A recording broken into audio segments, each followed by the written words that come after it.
नमस्कार, आप देख रहे हैं आपका अपना चैनल द वंदे भारत। जून 1960 में कॉन्गो गणराज्य बेल्जियम के शासन से आजाद हुआ, लेकिन जुलाई के महीने में कॉन्गोलीज सेना में विद्रोह हो गया।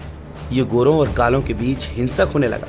बेल्जियम ने गोरे लोगों को बचाने के लिए फौज भेजी, जिसके अलावा 2 इलाके विद्रोही फौज के कब्जे में थे, पहला कांडगा और दूसरा साइद कसाई। बेल्जियम ने इस विद्रोह को दबा दिया, लेकिन कॉन्गो की सरकार ने संयुक्त राष्ट्र से 14 जुलाई 1960 को मदद मांगी। संयुक्त राष्ट्र ने शांति मिशन की सेनाएं भेज दी। इसमें कई देशों की सेनाएं शामिल थीं। मार्च से लेकर जून 1961 में ब्रिगेडियर के.एस. राजा के नेतृत्व में 99 इन्फेंट्री ब्रिगेड के 3000 जवानों के साथ कैप्टन गुरबचन सिंह सलारिया भी कॉन्गो पहुंच गए। संयुक्त राष्ट्र ने कई बार प्रयास किया कि कॉन्गो की सरकार और कांडगा के विद्रोहियों के बीच कई बार बात कराने का प्रयास भी किया, समझौते का प्रयास किया, लेकिन सब बेकार साबित हुआ।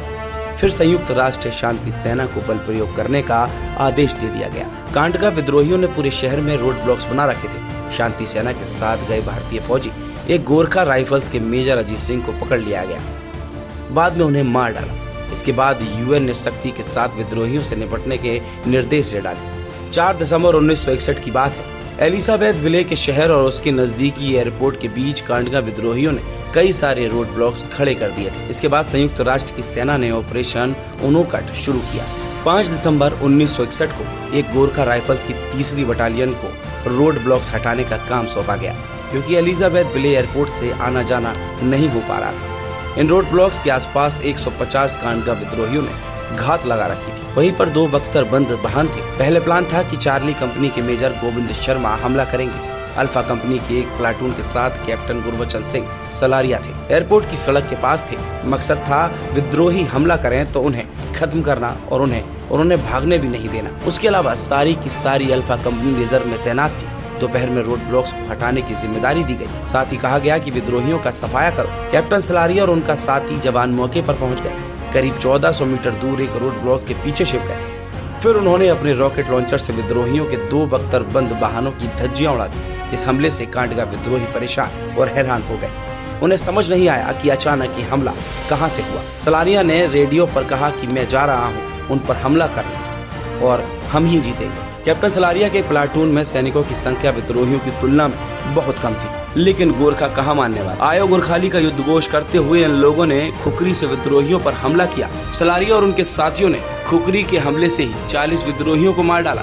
ये देखकर बाकी विद्रोही भाग निकले, लेकिन इस दौरान विद्रोहियों की फायरिंग से निकली 2 गोलियां सलारिया के गर्दन को चीर कर जा चुकी थी। विजय तो हासिल हो चुकी थी, लेकिन भारत माँ का एक लाल शहीद हो चुका था।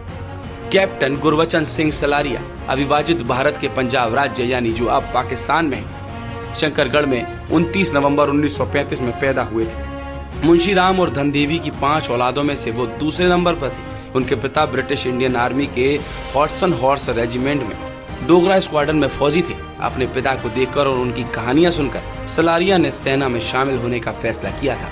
विभाजन के समय परिवार भारत के पंजाब राज्य में आ गया। गुरदासपुर जिले के जंगल गांव में रहने लगे। 2 बार विफलता के बाद नेशनल डिफेंस एकेडमी में 1956 में एडमिशन मिला।